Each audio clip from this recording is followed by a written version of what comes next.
Yes people, നമ്മൾ ഇന്ന് discuss ചെയ്യുന്നത് ഇൻകം ടാക്സിലെ അമെന്റ്മെന്റ്സിനെ കുറിച്ചാണ്. May and June CA-CMA intermediate എക്സാമിനേഷനിൽ വരുന്ന ഡയറക്ട് ടാക്സിലെ അമെന്റ്മെന്റ്സിനെ കുറിച്ചാണ് നമ്മൾ ഇന്ന് ഡിസ്കസ് ചെയ്യാൻ പോകുന്നത്. നമുക്ക് ആദ്യം തുടങ്ങുന്നത് നമ്മൾ ടാക്സ് റേറ്റിൽ നിന്ന് തന്നെയാണ് നമ്മൾ ഫസ്റ്റ് സ്റ്റാർട്ട് ചെയ്യുന്നത്. നമുക്കറിയാം ഇൻകം ടാക്സിൽ ന്യൂ റെജീം അഥവാ 115 BAC എന്ന് പറയുന്ന സെക്ഷൻ വന്നിട്ടുണ്ട്. അപ്പോൾ 115 BAC സബ്സെക്ഷൻ 1A എന്ന് പറയുന്ന ന്യൂ റെജീം അഥവാ default tax regime individual HUF AOP BOI artificial judicial എന്നീ പറയുന്ന പേഴ്സൺസിന് ആപ്ലിക്കബിൾ ആണ്, നമുക്ക് അറിയാവുന്ന കാര്യമാണ്. പക്ഷെ ഇതിൽ വന്നിട്ടുള്ള മേജർ ചേഞ്ച് എന്ന് പറയുന്നത് ഇതിന്റെ സ്ലാബ് റേറ്റിലാണ്. ആദ്യത്തെ ചേഞ്ച് എന്ന് പറയുന്നത്, നിങ്ങൾ കഴിഞ്ഞ വർഷം പഠിച്ച കുട്ടികളാണെങ്കിൽ 2.5 ലക്ഷം രൂപ വരെ നില്ല് 2.5 to 5 5%, 5 to 7.5 lakh 10%, ഇങ്ങനെയായിരിക്കും നിങ്ങൾ പഠിച്ചിട്ടുണ്ടായിരിക്കുക. ഈ സ്ലാബ് റേറ്റിൽ വന്നിരിക്കുന്ന ചേഞ്ച് എന്ന് പറയുന്നത് 3 lakh വരെ നില്ലാണ്, 3 to 7 lakh 5% ആണ്, 7 lakh to 10 lakh 10% ആണ്, 10 lakh to 12 lakh 15% ആണ്, 12 lakh to 15 lakh 20% ആണ്, എബോവ് 15 lakh 30% ആണ്. ഇതാണ് നമ്മുടെ ടാക്സ് റേറ്റിൽ വന്നിട്ടുള്ള ഒരു മേജർ ചേഞ്ച് എന്ന് പറയുന്നത്. ഇനി റിബേറ്റ് ആണ് അടുത്തൊരു ചേഞ്ച്. റിബേറ്റിൽ പ്രത്യേകിച്ച് ചേഞ്ച് ഒന്നുമില്ല, നിങ്ങൾ കഴിഞ്ഞ തവണ പഠിച്ച പോലെ തന്നെയാണ്. Rebate 87A rebate for tax computation as per section 115 BAC resident ഇൻഡിവിജ്വലിനാണ് നമുക്ക് എന്ത് ആപ്ലിക്കബിൾ ആയിട്ടുള്ളത്, റിബേറ്റ് ആപ്ലിക്കബിൾ ആയിട്ടുള്ളത്. അവരുടെ ടോട്ടൽ ഇൻകം 7 ലക്ഷത്തിൽ കൂടിയിട്ടില്ല എന്നുണ്ടെങ്കിൽ, നമ്മൾ ഓൾഡ് റെജീമിൽ പഠിച്ചിട്ടുണ്ടായിരിക്കുക 5 lakh ആണ്. ഇവിടെ 7 ലക്ഷത്തിൽ കൂടുതൽ ഇൻകം നിങ്ങൾക്ക് വന്നിട്ടില്ല, നിങ്ങൾ ന്യൂ റെജീം ഓപ്റ്റ് ചെയ്യുന്ന ആളുകളാണ് എങ്കിൽ നിങ്ങളുടെ tax liability 100% of tax liability അല്ലെങ്കിൽ ₹25,000 വിച്ച് എവർ ഈസ് ലോവർ നമുക്ക് എന്തായിട്ട് എടുക്കാം, ഡിഡക്ഷൻ ആയിട്ട് എടുക്കാം. എന്താ പറഞ്ഞിട്ടുള്ളത്, 100% ഓഫ് ടാക്സ് ലയബിലിറ്റി അല്ലെങ്കിൽ ₹25,000 വിച്ച് എവർ ഈസ് ലോവർ നമുക്ക് എന്തായിട്ട് എടുക്കാം, ഡിഡക്ഷൻ ആയിട്ട് എടുക്കാം. 87A റിബേറ്റ് ആയിട്ട് നമുക്ക് കൺസിഡർ ചെയ്യാം. അപ്പൊ റിബേറ്റ് നമുക്ക് മൈനസ് ചെയ്യുമ്പോൾ ശരിക്കും 7 ലക്ഷം രൂപ ഇൻകം ഉള്ള ഒരാൾ എന്ത് ചെയ്യണ്ട, ടാക്സ് ഒന്നും തന്നെ അടയ്ക്കേണ്ട. പക്ഷേ ഇവിടെ നമുക്ക് 115 BACയിലേക്ക് വരുമ്പോൾ ഒരു പ്രധാനപ്പെട്ട ഒരു മാറ്റം എന്ന് പറയുന്നത് ഇവിടെ മാർജിനൽ റിലീഫ് ആപ്ലിക്കബിൾ ആണ് എന്നുള്ളതാണ്. നമുക്കറിയാം റിബേറ്റിൽ മാർജിനൽ റിലീഫ് എന്ന് പറയുന്ന ഒരു കോൺസെപ്റ്റ് നമ്മൾ ഓൾഡ് റെജീമിൽ പഠിച്ചിട്ടില്ല.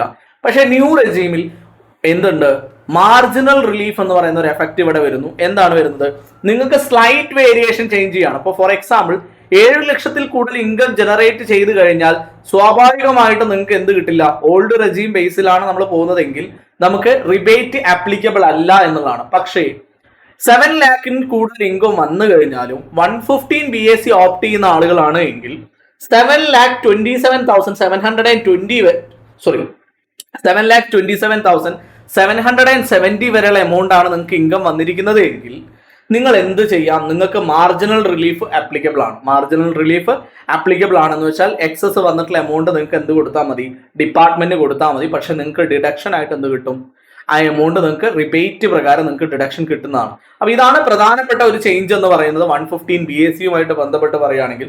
ഇത് കൂടാതെ ഇതിന്റെ സർചാർജ് റേറ്റ് നിങ്ങൾക്ക് അറിയാവുന്ന കാര്യമാണ്. സർചാർജ് റേറ്റ് 50 ലക്ഷത്തിൽ കൂടിയില്ലെങ്കിൽ നില്ലാണ്. 50 to 1 crore വരെ, 50 lakh to 1 crore വരെയാണെങ്കിൽ 10% ആണ് ടാക്സ് റേറ്റ് വരുന്നത്. അതിന്റെ ടോട്ടൽ ഇൻകം എക്സീഡ് ചെയ്യുന്നത് 1 crore to up to 2 crore വരെയാണെങ്കിൽ 15% ആണ്. ടോട്ടൽ ഇൻകം എക്സീഡ് ചെയ്യുന്നത് 2 crore മുകളിലേക്ക് പോവുകയാണെങ്കിൽ 25% ടാക്സ് റേറ്റ് ആണ്.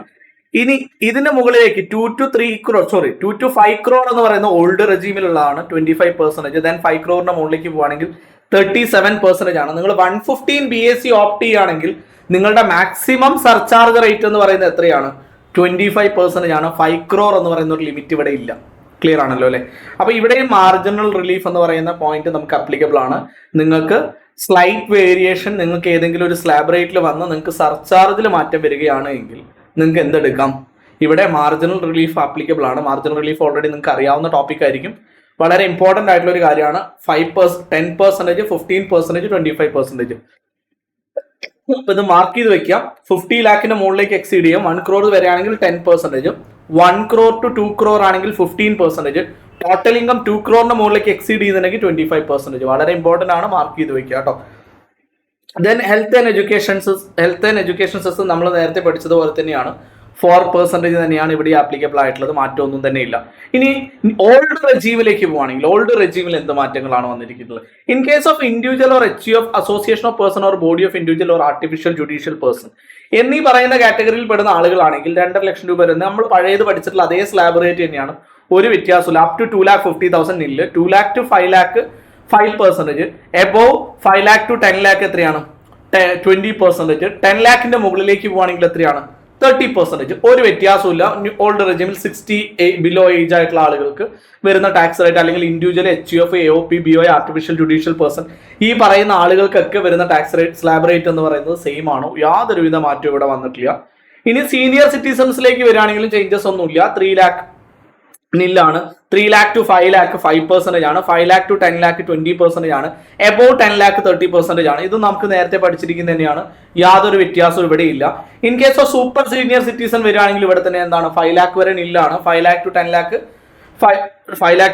20% ആണ്, ആൻഡ് 10 lakh എബോവ് പോവുകയാണെങ്കിൽ എത്രയാണ് 30% ആണ്. ഇവിടെയും ചേഞ്ചസ് ഒന്നും തന്നെ ഇല്ല, വേറെ ചേഞ്ചസോ കാര്യങ്ങളോ ഒന്നുമില്ല. ചെറിയൊരു മിസ്റ്റേക്ക് ഇവിടെ ഉണ്ട്, 10%, 5% അല്ല 20% ആണ് കേട്ടോ. ഇനി rebate 87 applicable to resident individual ആണെങ്കിൽ, റെസിഡന്റ് ഇൻഡിവിജ്വൽ ആണെങ്കിൽ 5 ലക്ഷത്തിൽ കൂടുതലാണ് ഇൻകം വരുന്നത് എങ്കിൽ അയാൾക്ക് എന്തില്ല 87A റിബേറ്റ് ആപ്ലിക്കബിൾ അല്ല, മാർജിനൽ റിലീഫ് ആപ്ലിക്കബിൾ അല്ല. 5 ലക്ഷത്തിൽ താഴെയാണ് അയാൾക്ക് ഇൻകം വരുന്നത് എങ്കിൽ നമ്മൾ നേരത്തെ പഠിച്ചിരിക്കുന്ന കാര്യം തന്നെ 100% of tax liability or ₹12,500 which ever is lower നമുക്ക് ഡിഡക്ഷൻ ആയിട്ട് കിട്ടും. ഇതിൽ പ്രത്യേകിച്ച് മാറ്റമൊന്നും ടാക്സ് റേറ്റിൽ വന്നിട്ടില്ല. സർചാർജ് റേറ്റിലും പ്രത്യേകിച്ച് മാറ്റമൊന്നുമില്ല. അപ് ടു 50 lakh വരെ നില്ലാണ്, 50 lakh to 1 crore 10% ആണ്, ആൻഡ് 1 crore to 2 crore 15% ആണ്, 2 crore to 5 crore 25% ആണ്, എബോവ് 5 crore മുകളിലേക്ക് പോവുകയാണെങ്കിൽ 37% ആണ്. യാതൊരുവിധ മാറ്റങ്ങളും ഇവിടെ ഇല്ല. ഇനി നിങ്ങൾക്ക് സ്പെഷ്യൽ ഇൻകത്തിലേക്ക് പോവുകയാണെങ്കിൽ 111A short time capital gain, 112 and 112A long time capital gain, short time capital gain എന്നീ കാറ്റഗറിയിൽ പെടുന്നു. 111 ഏതാണ് ഷോർട്ട് ടൈം ക്യാപിറ്റൽ ഗെയിൻ ആണ്, സ്പെഷ്യൽ റേറ്റിൽ വരുന്നതാണ്. 112 ലോങ് ടൈം ക്യാപിറ്റൽ ഗെയിൻ ആണ് വിത്ത് ഇൻഡെക്സേഷൻ വിത്തൗട്ട് ഇൻഡെക്സേഷനും. ദെൻ 112A വിത്തൗട്ട് ഇൻഡെക്സേഷൻ കാറ്റഗറിയിൽ വരുന്ന ഐറ്റംസ് ആണ്. ഇപ്പൊ ഈ പറയുന്ന 3 ഐറ്റത്തിനെ കൂടാതെ ഡിവിഡൻഡ് ഇൻകം, ഈ പറയുന്ന 3 ഇൻകത്തിന്റെ മാക്സിമം സർചാർജ് റേറ്റ് എന്ന് പറയുന്നത് 15% ആണ്. മാക്സിമം സർചാർജ് റേറ്റ് എന്ന് പറയുന്നത് 15% ആണ്. അപ്പൊ നമുക്ക് ടോട്ടൽ ഇൻകം ഉണ്ടെങ്കിൽ 111A അല്ലെങ്കിൽ 112A അല്ലെങ്കിൽ 112 അല്ലെങ്കിൽ ഡിവിഡൻഡ് ഇൻകോ ഈ 4 കാറ്റഗറിയിലുള്ള ഇൻകം വരുന്നുണ്ട് എങ്കിൽ അതിന് സ്പെഷ്യൽ റേറ്റ് ഓഫ് സർചാർജ് ആണ് വരുന്നത്. എത്രയാ വരുന്നത്? മാക്സിമം 15% വരെയാണ് വരിക കേട്ടോ. മാക്സിമം 15% വരെയാണ്. നിങ്ങൾ വളരെ ഡീറ്റെയിൽഡ് ആയിട്ട് പഠിച്ചിട്ടുള്ള ആളുകളായിരിക്കും, എങ്കിലും ഒന്ന് ഓർത്ത് വെക്കുക. ക്ലിയർ? Okay, next. ഇവിടെയും ഹെൽത്ത് ആൻഡ് എഡ്യൂക്കേഷൻ സെസ്സിൽ മാറ്റമൊന്നുമില്ല. 4% ആണ് നമുക്ക് ഹെൽത്ത് ആൻഡ് എഡ്യൂക്കേഷൻ സെസ് വരുന്നത് കേട്ടോ. അതിൽ മാറ്റമൊന്നുമില്ല, അതൊക്കെ സെയിം ആണ്, അതിലൊന്നും ഒരു മാറ്റമില്ല കേട്ടോ. ഇനി അടുത്തത് firm or limited liability partnership. Firm അല്ലെങ്കിൽ ലിമിറ്റഡ് ലയബിലിറ്റി പാർട്ണർഷിപ്പിന്റെ ടാക്സ് റേറ്റ് 30% ആണ്, യാതൊരുവിധ മാറ്റമില്ല. 12% സർചാർജ്. 1 കോടിയിൽ കൂടുതൽ ഇൻകം ജനറേറ്റ് ചെയ്യുകയാണ് എങ്കിൽ നിങ്ങൾക്ക് സർചാർജ് റേറ്റ് എന്ന് പറയുന്നത് 12%. ഹെൽത്ത് ആൻഡ് എഡ്യൂക്കേഷൻ സെസ് 4% ആണ്, യാതൊരുവിധ മാറ്റവും ഇല്ല പാർട്ണർഷിപ്പ് ഫേമിലും LLPയിലും. ഇനി കമ്പനിയിലേക്ക് വരികയാണെങ്കിൽ കമ്പനിയിൽ അമെന്റ്മെന്റ് ഉണ്ട്. കമ്പനിയിൽ അമെന്റ്മെന്റ് എന്ന് പറയുന്നത് നിങ്ങൾ കഴിഞ്ഞ വർഷം വരെ പഠിച്ചിട്ടുള്ള കാര്യങ്ങൾ എന്ന് പറയുന്നത് ഏതുവരെ ആയിരിക്കും? ഇവിടെ കഴിഞ്ഞ വർഷം നിങ്ങൾ പഠിച്ചിട്ടുണ്ടായിരിക്കും 2021-22 വരെയാണ് നിങ്ങൾക്ക് ടേൺ ഓവർ. 2021-22 ടേൺ ഓവർ 400 കോടിയിൽ താഴെയാണെങ്കിൽ 25% എന്നായിരുന്നു. ഇവിടെ ചേഞ്ച് ചെയ്തു 2022-23 പ്രീവിയസ് ഇയറിൽ. ഇന്ത്യൻ ഡൊമസ്റ്റിക് കമ്പനി ആണെങ്കിൽ 2022-23 പ്രീവിയസ് ഇയറിൽ 400 കോടിയിൽ താഴെയാണ് നിങ്ങളുടെ ടേൺ ഓവർ, 400 crores താഴെയാണ് നിങ്ങളുടെ ടേൺ ഓവർ എങ്കിൽ 25% ആണ് നിങ്ങളുടെ ടാക്സ് റേറ്റ് വരുന്നത്. ഇൻ കേസ് അതർ അസസീസ് ആണെങ്കിൽ 30% ആണ്. ഫോറിൻ കമ്പനി ആണെങ്കിൽ 35% ആണ്. നിങ്ങൾ മുൻപ് പഠിച്ചിട്ടുള്ള ആളുകളാണെങ്കിൽ ഫോറിൻ കമ്പനിയുടെ സ്ലാബ് റേറ്റ് എന്ന് പറയുന്നുണ്ടായിരുന്നത് എത്രയായിരുന്നു? 40 ആയിരുന്നു. അത് 35% ആയിട്ട് മാറിയിട്ടുണ്ട്. ഇനി സർചാർജ് റേറ്റിൽ വല്ല മാറ്റമുണ്ടോ? ഒരു മാറ്റമില്ല. സർചാർജ് റേറ്റ് ഇന്ത്യൻ കമ്പനി ആണെന്നുണ്ടെങ്കിൽ 10 കോടിക്ക് മുകളിലേക്ക് പോവുകയാണെങ്കിൽ 12% ആണ്. ഫോറിൻ കമ്പനി ആണെങ്കിൽ 5% ആണ്. 1 കോടി തൊട്ട് 10 കോടി രൂപ വരെയാണ് ഇന്ത്യൻ കമ്പനിയുടെ ഇൻകം എങ്കിൽ 7% ആണ്. ഫോറിൻ കമ്പനിയുടെ ആണെങ്കിൽ 2% ആണ്. 1 കോടിയിൽ കൂടുതൽ ഇൻകം ഇല്ല എങ്കിൽ അവർക്ക് എന്തില്ല? സർചാർജ് അപ്ലിക്കബിൾ അല്ല. ക്ലിയർ ആണോ? മാർജിനൽ റിലീഫ് ഒക്കെ നമുക്ക് 2 അസസിക്കും ഒരുപോലെയാണ്, യാതൊരു പ്രശ്നങ്ങളുമില്ല. അപ്പൊ ഇവിടെ വന്നിട്ടുള്ള ആകെ ഒരു ചേഞ്ച് എന്ന് പറയുന്നത് ഏതാണ്? 2021-22 എന്നുള്ളത് എന്തായിട്ട് മാറി? 2022-23 ആയിട്ട് മാറി. 400 കോടിയിൽ കൂടുതൽ ടേൺ ഓവർ വരികയാണെങ്കിൽ മാത്രമേ 30% ടാക്സ് റേറ്റ് വരുള്ളൂ. 400 കോടിയിൽ താഴെയാണ് 2022-23 ടേൺ ഓവർ എങ്കിൽ 25% ആണ് സർചാർജ് റേറ്റ് വരുന്നത്, ടാക്സ് റേറ്റ് വരുന്നത്. ക്ലിയർ ആണല്ലോ അല്ലെ? മനസ്സിലായിട്ടുണ്ടോ? പക്ക. പക്ക വളരെ ഇമ്പോർട്ടന്റ് ആയിട്ടുള്ള ടാക്സ് റേറ്റുമായിട്ട് ബന്ധപ്പെട്ടുള്ള മേജർ ചേഞ്ചസ് ഞാനിവിടെ പറഞ്ഞു കഴിഞ്ഞു. ഇനി നമ്മൾ അടുത്തത് ഡിസ്കസ് ചെയ്യാൻ പോകുന്നത് എക്സംഷൻസ് ആണ്. അപ്പൊ അതിന് മുൻപ് ഒന്ന് ടാക്സ് റേറ്റ് ഒന്ന് ചെക്ക് ചെയ്തോളൂ. എന്തെങ്കിലും ഡൗട്ട്സോ കാര്യങ്ങളോ ഉണ്ടെന്നുണ്ടെങ്കിൽ മെസ്സേജ് ചെയ്യുക കേട്ടോ.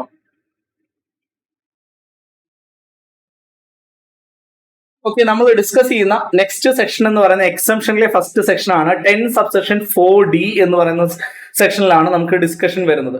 ഇത് fund established or incorporated in India in the form of trust, company, LLP or body of corporate and granted certificate retail scheme or exchange of trade fund regulated under international financial service centre authority എന്നീ കാറ്റഗറിയിൽ പറയുന്ന ആളുകൾക്ക് fund create ചെയ്യുകയോ അല്ലെങ്കിൽ establish ചെയ്യുകയോ ചെയ്തിട്ടുണ്ടെങ്കിൽ exemption ഉണ്ടായിരുന്നു. ശരിക്കും ഇത് നിലവിൽ നിന്നിരുന്നത് മാർച്ച് 31, 2024 വരെ കമൻസ് ചെയ്തിട്ടുള്ള ഓപ്പറേഷൻസിന് മാത്രമായിരുന്നു. പക്ഷേ അമെൻഡ് ചെയ്തു. എന്താണ് അമെൻമെന്റ് വന്നിരിക്കുന്നത്? അമെൻമെന്റ് വന്നിരിക്കുന്നത് ഇത് എക്സ്റ്റെൻഡ് ചെയ്തിട്ടുണ്ട്.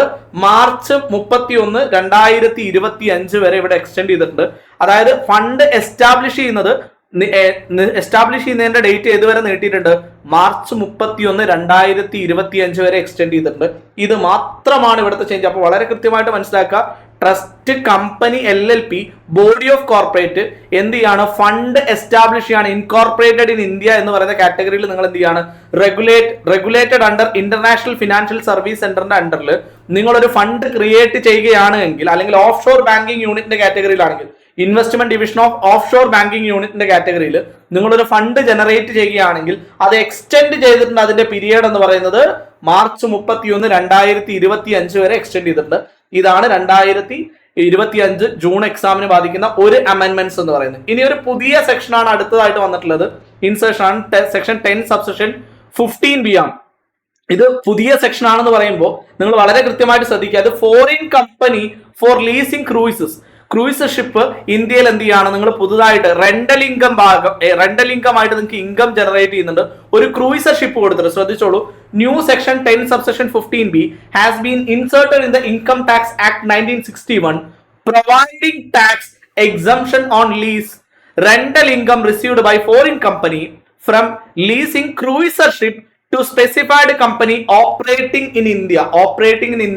അതായത് ഒരു ക്രൂയിസർ ഷിപ്പ് റെന്റൽ ഇൻകം, ലീസൽ ഇൻകം നിങ്ങൾക്ക് ഇന്ത്യയിൽ ജനറേറ്റ് ചെയ്യപ്പെടുന്നുണ്ട് എങ്കിൽ 10 സബ്സെക്ഷൻ 15B പ്രകാരം നിങ്ങൾക്ക് അത് എക്സംപ്റ്റഡ് ആണ്. നിങ്ങൾക്ക് ആ ഇൻകം എക്സംപ്റ്റഡ് ആണ്. Income must be received from specified company, a company operating cruiser ship in India, not a domestic company and opting for section 44BBC taxation.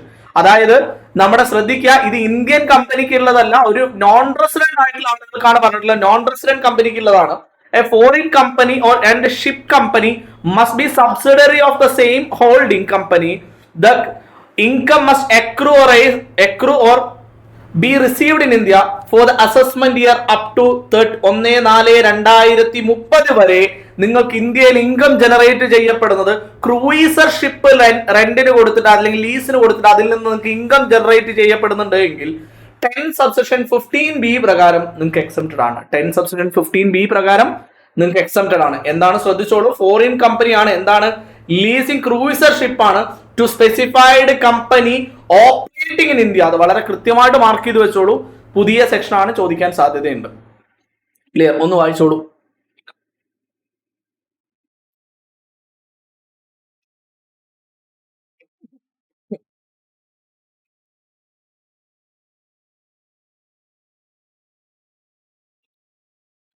Next section 10 subsection 23C ആണ്. Merger of trust under first regime with second regime. ഒന്നുമില്ല, പുതിയ അമെന്റ്മെന്റിൽ പറയുന്ന കാര്യം എന്ന് പറയുന്നത് 10 subsection 23C ഉണ്ടായിരുന്ന കാര്യങ്ങളെല്ലാം നിങ്ങൾക്ക് പുതിയ 11 and 12 എക്സംഷൻ കിട്ടാൻ വേണ്ടി സെക്കൻഡ് റെജീമിലേക്ക് മാറ്റിയിരിക്കുന്നു. 10 സബ്സെക്ഷൻ 23C എന്ന് പറയുന്ന സെക്ഷൻ ഇനി ഇല്ല. അതിന് പകരം സെക്ഷൻ 11ലും 13ലുമാണ് ഇതിന്റെ എക്സംഷൻസ് കിട്ടുന്നത്. 12A പ്രകാരം കമ്പനി ഈ പറയുന്ന ട്രസ്റ്റ് രജിസ്റ്റർ ചെയ്തിരിക്കണം എന്നാണ് പറയുന്നത്.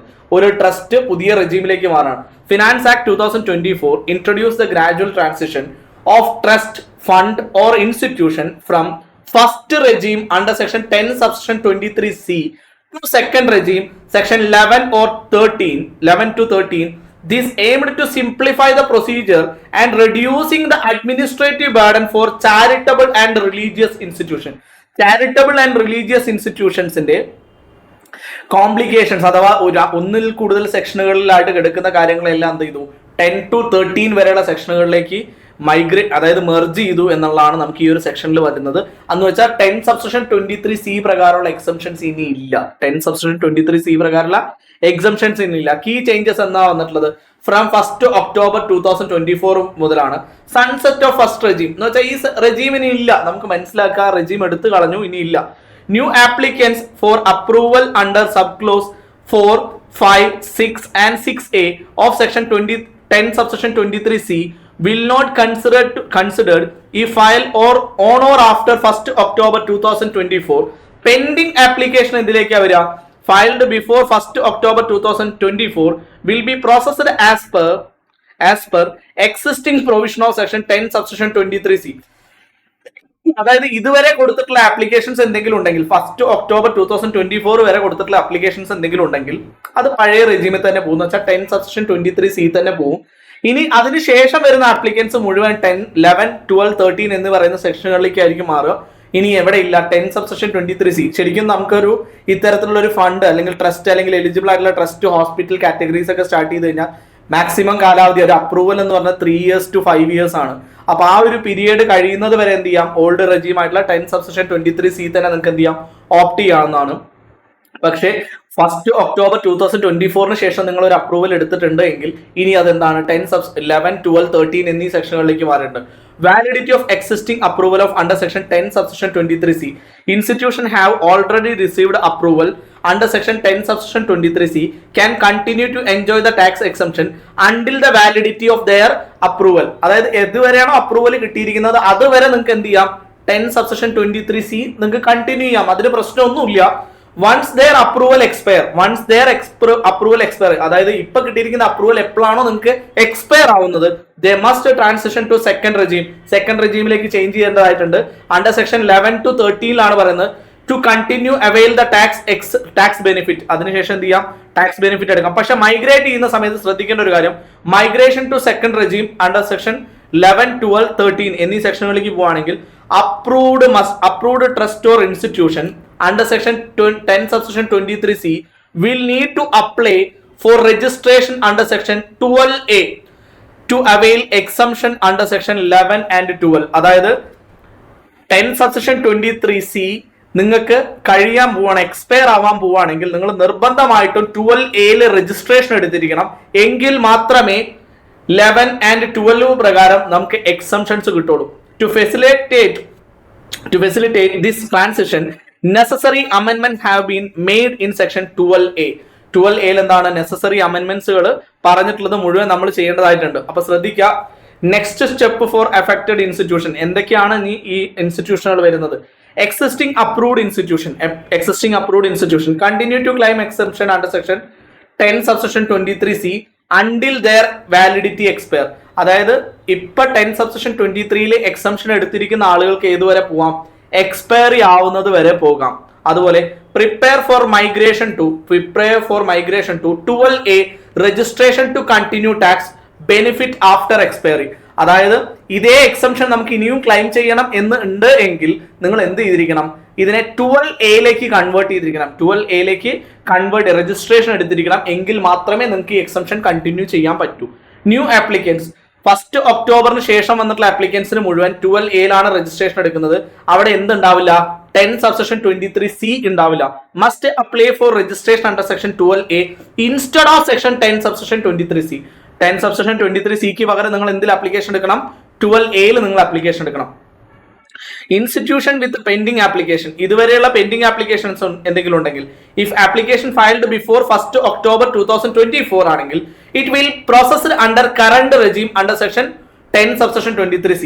അതായത് 1 October 2024 മുൻപ് നിങ്ങൾ ആപ്ലിക്കേഷൻ കൊടുത്തിട്ടുണ്ട്, ട്രസ്റ്റ് അല്ലെങ്കിൽ ഈ പറയുന്ന എഡ്യൂക്കേഷണൽ ഇൻസ്റ്റിറ്റ്യൂഷൻ അല്ലെങ്കിൽ ഹോസ്പിറ്റൽ എന്നുള്ള കാറ്റഗറിയിൽ നിങ്ങൾ എന്ത് ചെയ്തിട്ടുണ്ട്, ആപ്ലിക്കേഷൻ കൊടുത്തിട്ടുണ്ട്. നിങ്ങൾക്ക് എക്സംഷന് വേണ്ടിയിട്ടാണ് നിങ്ങൾ കൊടുത്തിരിക്കുന്നത് എങ്കിൽ അത് കണ്ടിന്യൂ ചെയ്യും. അതേ എക്സംഷൻ 10 സബ്സെക്ഷൻ 23C തന്നെ നിങ്ങൾക്ക് എക്സംഷൻ കിട്ടും.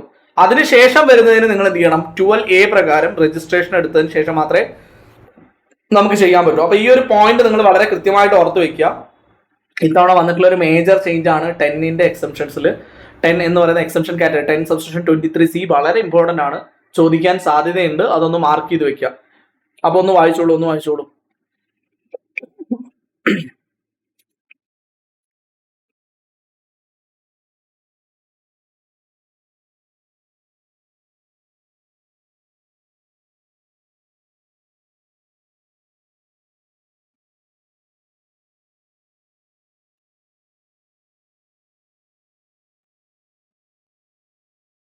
Okay, next section 10 subsection 23EE ആണ്.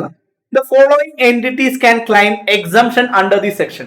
ശരിക്കും നമ്മൾ ഈ സെക്ഷൻ എന്ന് പറയുന്ന റെക്കഗ്നൈസ്ഡ് സ്റ്റോക്ക് എക്സ്ചേഞ്ച് വഴി ഷെയർസ് വിൽക്കുകയും വാങ്ങുകയും ചെയ്യുന്ന ആളുകൾക്ക് വേണ്ടിയിട്ടുള്ള ഒരു സെക്ഷൻ ആണ്. Core settlement guarantee fund SGF എന്ന് പറയുന്ന category. These funds are established recognised clearing corporation to provide a financial backup for clearing and settlement activities. Recognized clearing corporation. These entities are approved by SEBI. SEBI approve ചെയ്തിരിക്കുന്നതാണ്. The other regulatory authority to handle clearing and settlement of financial transaction in stock exchange and other trading platforms. മറ്റ് trading പ്ലാറ്റ്ഫോമുകളിലും അല്ലെങ്കിൽ recognised stock എക്സ്ചേഞ്ചിലും fund ക്ലിയറിംഗിന് വേണ്ടിയിട്ട് എന്ത് ചെയ്യാം, നിങ്ങൾക്ക് SGF അതായത് credit guarantee fund എന്നുള്ള രീതിയിൽ നിങ്ങൾക്ക് ക്രിയേറ്റ് ചെയ്യുന്നതിനാണ് നിങ്ങൾക്ക് ഈ എക്സംഷൻസും കാര്യങ്ങളൊക്കെ കിട്ടുന്നത് 10 സബ്സെക്ഷൻ 23EE പ്രകാരം. അമെൻമെന്റ്സ് എന്താ വന്നിട്ടുള്ളത്? റെക്കഗ്നൈസ്ഡ് ക്ലിയറിംഗ് കോർപ്പറേഷൻ ഡെഫിനിഷനിലാണ് വന്നിട്ടുള്ള ഫസ്റ്റ് ചേഞ്ച് എന്ന് പറയുന്നത്. Now include clearing corporation operating international financial service center. Ensure international financial service center is based. Clearing corporation also benefit from tax exemption. അതായത് ഇന്റർനാഷണൽ ഫിനാൻഷ്യൽ സർവീസ് സെന്ററിന്റെ ഭാഗമായിട്ട് നിങ്ങൾക്ക് എന്തുണ്ട്, income generate ചെയ്യുന്നുണ്ടെങ്കിൽ ആ ഇൻകം നിങ്ങൾക്ക് ഇവിടെ എക്സംഷൻ ആയിട്ട് മാറുന്നു. അപ്ഡേറ്റ് ദ ഡെഫിനിഷൻ റെഗുലേഷൻ, അതായത് റെഗുലേഷൻ എന്ന് പറയുന്ന ഒരു word aligns the revised SEBI and IFSC guidelines making it more comprehensive ആയിട്ടുണ്ട്. അതിൽ റെഗുലേഷൻ എന്ന് പറയുന്ന വേർഡും കൂടെ നമ്മൾ ഡെഫിനിഷനിലേക്ക് അപ്ഡേറ്റ് ചെയ്തിട്ടുണ്ട്. എക്സംഷൻ ആർക്കാണ്? Exemption for IFSC based SGF fund, അതായത് ഇന്റർനാഷണൽ ഫിനാൻഷ്യൽ സർവീസ് സെന്ററിന്റെ ഭാഗമായിട്ടുള്ള SGF. എന്താ SGF എന്ന് പറഞ്ഞിട്ടുള്ളത്? സെറ്റിൽമെന്റ് ഗ്യാരണ്ടീഡ് ഫണ്ടിന്റെ ഭാഗമായിട്ട് നിങ്ങൾക്ക് എക്സംഷൻ കിട്ടുന്നതാണ്. SGF setup and clearing corporation IFSC gift സിറ്റീസിന് വേണ്ടിയിട്ടാണ്. Will now enjoy the same tax exemption as domestic SGF. അതായത് ഡൊമസ്റ്റിക് SGFകൾ നിങ്ങൾ ക്രിയേറ്റ് ചെയ്യുകയാണെങ്കിൽ നിങ്ങൾക്ക് അതിൽ വളരെ കൃത്യമായിട്ടുള്ള എക്സംഷൻസ് ഉണ്ട്. അത് പുതിയതായിട്ട് നിങ്ങൾക്ക് ഇതിലേക്ക് ആഡ് ചെയ്തിട്ടുള്ള റെഗുലേഷൻ ആണ്. ഗിഫ്റ്റ് സിറ്റിയിലേക്കുള്ളതാണ് നമുക്ക് പറഞ്ഞിട്ടുള്ളത്. വളരെ കൃത്യമായിട്ട് ശ്രദ്ധിക്കുക. ഫിനാൻഷ്യൽ സർവീസ് സെന്ററിന്റെ ഭാഗമായിട്ട് വന്നുള്ള ഗിഫ്റ്റ് ടെക് അല്ലെങ്കിൽ ഫിനാൻഷ്യൽ ടെക് സിറ്റി എന്ന് പറയും. അപ്പൊ ടെക് സിറ്റിയിലേക്ക് നിങ്ങൾ കോർപ്പറേറ്റ് ചെയ്തിട്ടുണ്ടെങ്കിൽ അല്ലെങ്കിൽ ഇൻകോർപ്പറേറ്റ് ചെയ്തിട്ടുണ്ടെങ്കിൽ അത്തരം ഫണ്ടുകൾ SGF ഫണ്ടുകൾ ക്രിയേറ്റ് ചെയ്യുകയാണെങ്കിൽ നിങ്ങൾക്ക് 100% എക്സംഷൻ ആണ്. 100% എക്സംഷൻ കിട്ടും. ഏതിലാണ്? സെക്ഷൻ 23EE പ്രകാരമാണ് നമുക്ക് എക്സംഷൻ കിട്ടുന്നത്. ക്ലിയർ ആണോ? മനസ്സിലായിട്ടുണ്ടോ?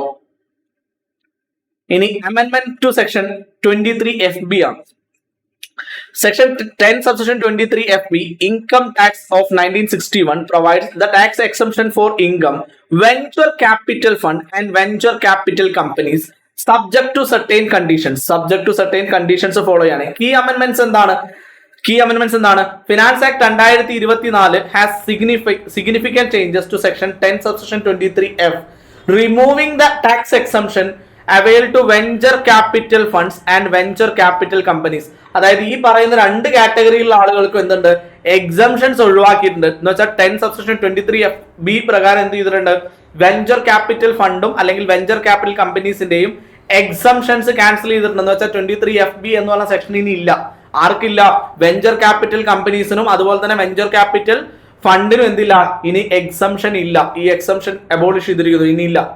ഇനി 10 സബ്സെക്ഷൻ 34A നിങ്ങൾക്ക് ഓൾറെഡി അറിയാവുന്ന സെക്ഷൻ ആണ്. Shareholders any income arising to assessee being a shareholder on account of buyback of shares of the company which pay additional tax 115QA.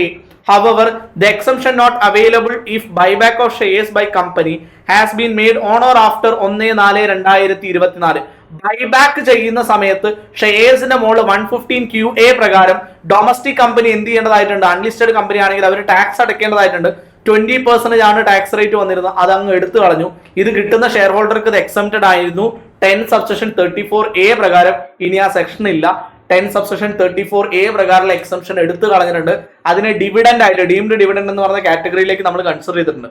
നമുക്ക് income from other സോഴ്സിലേക്ക് വരുമ്പോൾ നമുക്ക് അതിനെ detailed ആയിട്ട് പഠിക്കാം. അപ്പൊ ബൈബാക്ക് ചെയ്യുന്ന സമയത്ത് നമുക്ക് എന്താണ് ഫണ്ട് കിട്ടുകയാണെങ്കിൽ അതെന്താണ് എക്സംഷൻ അല്ല, 10(34) പ്രകാരമുള്ള എക്സംഷൻ എടുത്തു കളഞ്ഞിട്ടുണ്ട്. ക്ലിയർ ആണോ? ഒന്ന് വായിച്ചോളൂ. Okay, next amendment section 10(50)ലാണ്.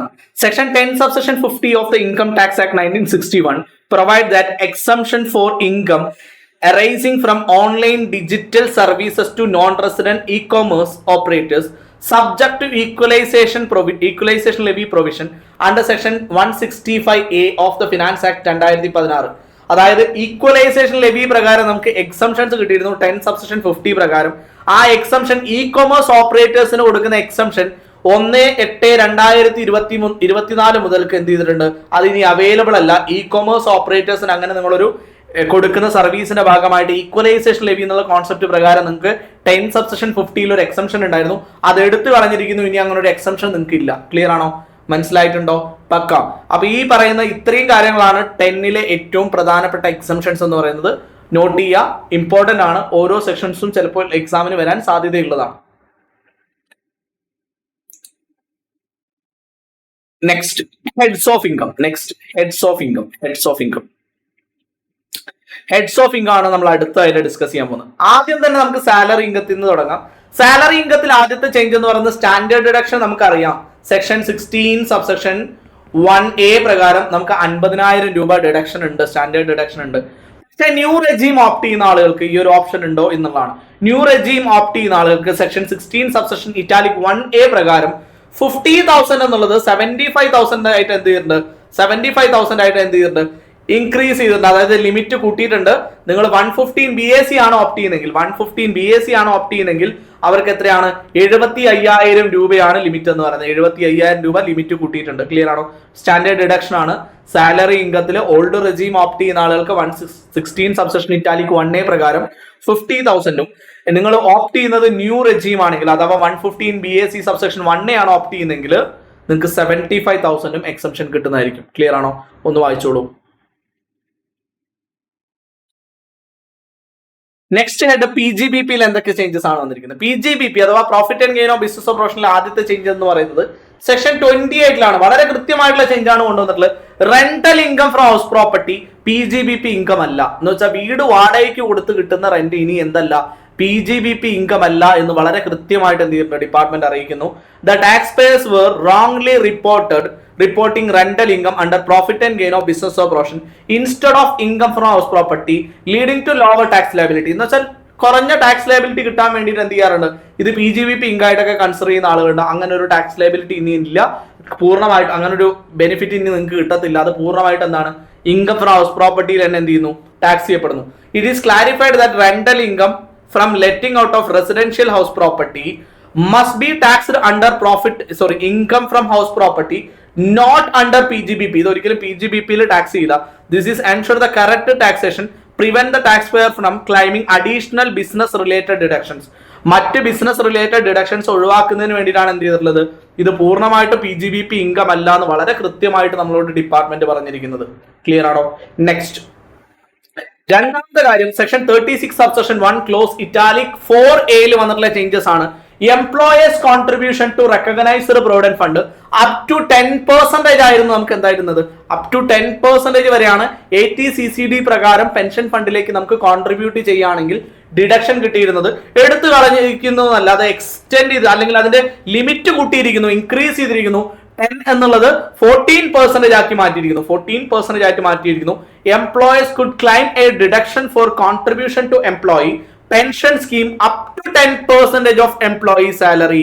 After amendments എന്ത് വന്നു, employers contribution limit increased to 10% to 14% for non-government employees aligns the private sector employees with the government employees who is already 14 limit under section 80CCD.